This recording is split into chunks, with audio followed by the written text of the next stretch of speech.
আজি আপোনালোকৰ লগত মই আকৌ অন্য এটা খবৰ শ্বেয়াৰ কৰিম বিশেষকৈ আজিৰ খবৰটো হৈছে আমাৰ একমোডেট টিউটৰ চাৰ্ভাইসকলৰ গুৰুত্বপূৰ্ণ খবৰ আপোনালোকৰ লগত শ্বেয়াৰ কৰি আপোনালোকে স্কিপ নকৰি সকলোৱে ভিডিঅ'টো চাই থাকিব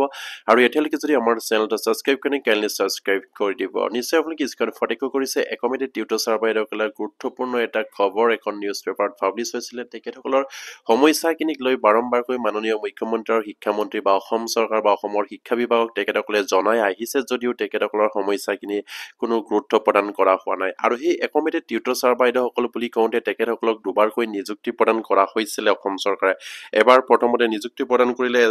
সম্পূৰ্ণ ৰেগুলাৰ শিক্ষক হিচাপে আকৌ তেখেতসকলক সেই নিযুক্তিৰ পৰা বঞ্চিত কৰি আকৌ তেখেতসকলক টিউটৰ হিচাপে নিযুক্তি প্ৰদান কৰিলেগে কি ধৰণে কেনেকৈ অসমৰ শিক্ষা বিভাগে পুনৰ আপোনাৰ সেই একেজন মানুহকে দুবাৰকৈ নিযুক্তি প্ৰদান কৰে কেতিয়াবা ৰেগুলাৰ কি নিযুক্তি প্ৰদান কৰে আকৌ তেখেতসকলক অবৈধ বুলি ঘোষণা কৰি আকৌ তেখেতসকলক টিউটৰ হিচাপে নিযুক্তি প্ৰদান কৰে কি ধৰণৰ প্ৰক্ৰিয়াৰে চলি আছে অসম চৰকাৰখনৰ শিক্ষা বিভাগখন আৰু সেইবাবে তেখেতসকলে সেই সকলোবিলাক সমস্যাৰ পৰা সমাধান কৰিবৰ কাৰণে বাৰম্বাৰকৈ আমাৰ একমোডেট টিউটৰ ছাৰ বাইদেউসকলে অসম চৰকাৰক অনুৰোধ জনাই আহিছে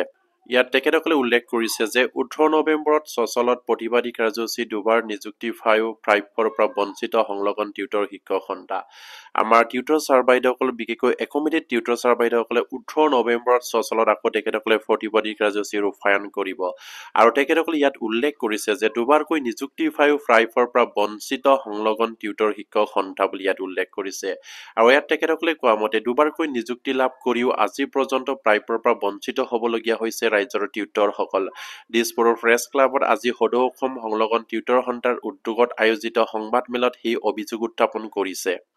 সংস্থাৰ সম্পাদক দ্বিজেন শৰ্মাই তেওঁ কয় যে 1991 চনৰ পৰা 2001 চনৰ ভিতৰত ৰাজ্য চৰকাৰে শিক্ষা বিভাগৰ পৰা আমি শিক্ষক হিচাপে নিযুক্তি লাভ কৰিছিলো সেই সময়ছোৱাত প্ৰায় 8-10 হাজাৰ কাল নিয়মিতভাৱে বেতনো লাভ কৰিছিলো কিন্তু হঠাতে অসম চৰকাৰে আমাক অনিয়মীয়া আৰু অবৈধ বুলি ঘোষণা কৰি বেতন বন্ধ কৰি দিয়ে তেখেতসকলৰ বিষয়টো খুবেই এটা গুৰুত্বপূৰ্ণ বিষয় একমোডেট টিউটৰ ছাৰ বাইদেউসকলৰ বিষয়টো কাৰণ তেখেতসকলক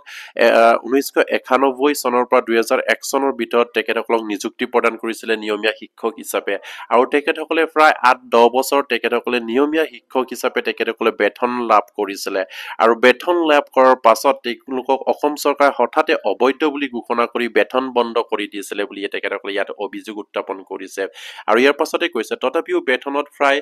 18-20 বছৰ কাল নিয়মীয়াকৈ বিদ্যালয়ত উপস্থিত থাকি পাঠদান চলাই আহিছিল আৰু তথাপিও তেখেতসকলে বিনা বেতনে আপোনাৰ 18 পৰা 20 বছৰ কাল তেখেতসকলে নিয়মীয়াকৈ বিদ্যালয়ত উপস্থিত থাকি তেখেতসকলে পাঠদান চলাই আহিছিলে যিহেতু তেখেতসকলে আৰু আপোনাৰ প্ৰায় 8-10 বছৰ তেখেতসকলে নিয়মীয়াভাৱে তেখেতসকলে দৰমহা লাভ কৰিলে নিয়মীয়া শিক্ষক হিচাপে তেখেতলোকে দৰমহা পাই আছিলে কিন্তু হঠাতে অসম চৰকাৰে বঞ্চিত কৰাৰ কাৰণে তেখেতসকলে হয়তো সেইখিনি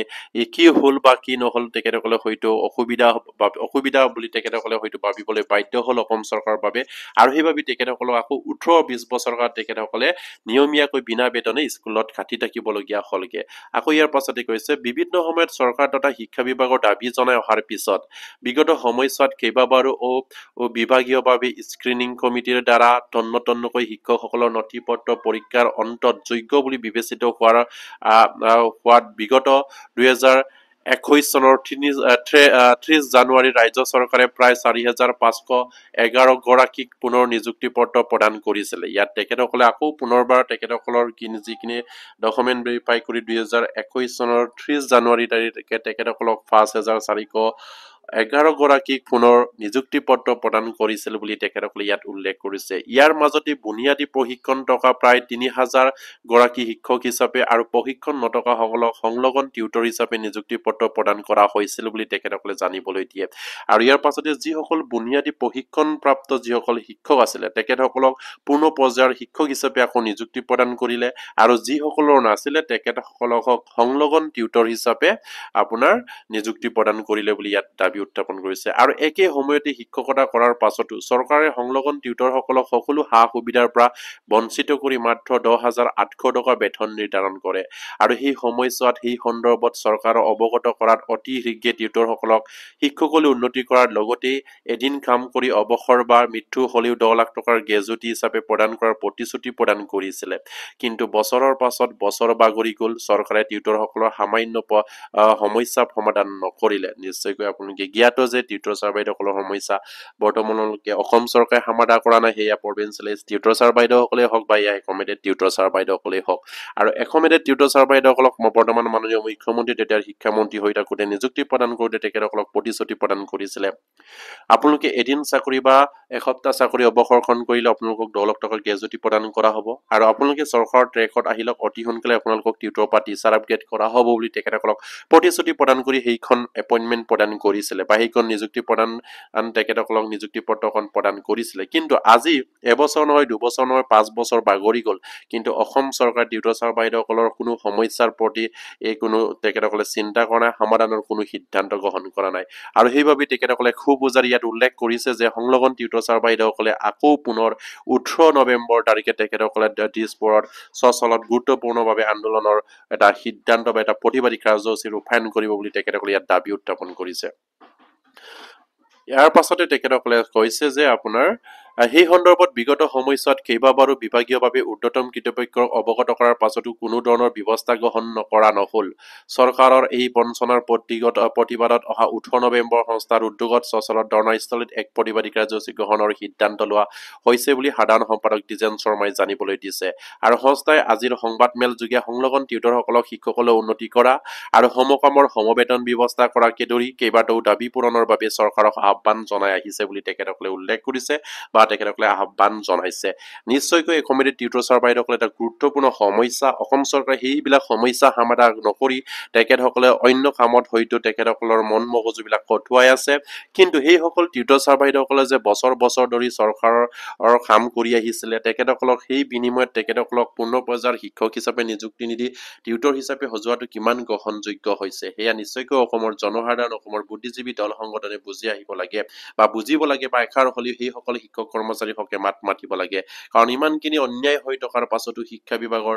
অসম চৰকাৰে গুৰুত্ব প্ৰদান কৰা নাই তেখেতসকলে নতুন নিযুক্তিত যিধৰণে গুৰুত্ব প্ৰদান কৰিছে ঠিক তেনেকৈ সেইসকল শিক্ষক কৰ্মচাৰী যে আজিৰ শিক্ষক নহয় তেখেতসকলে বছৰ বছৰ ধৰি যিখিনি সামান্য এটা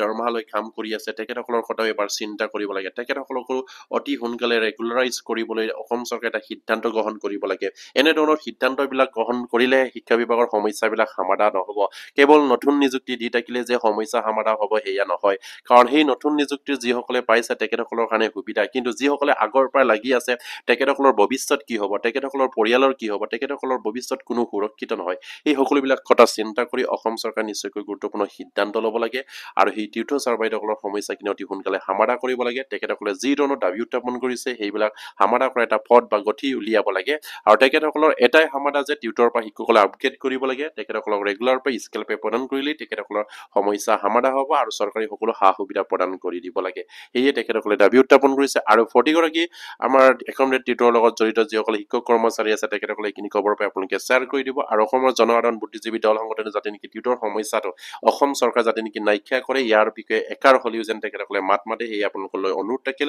আৰু আজি ভিডিঅ'টো মই টেগ কৰিলোঁ নমস্কাৰ জয় আই অসম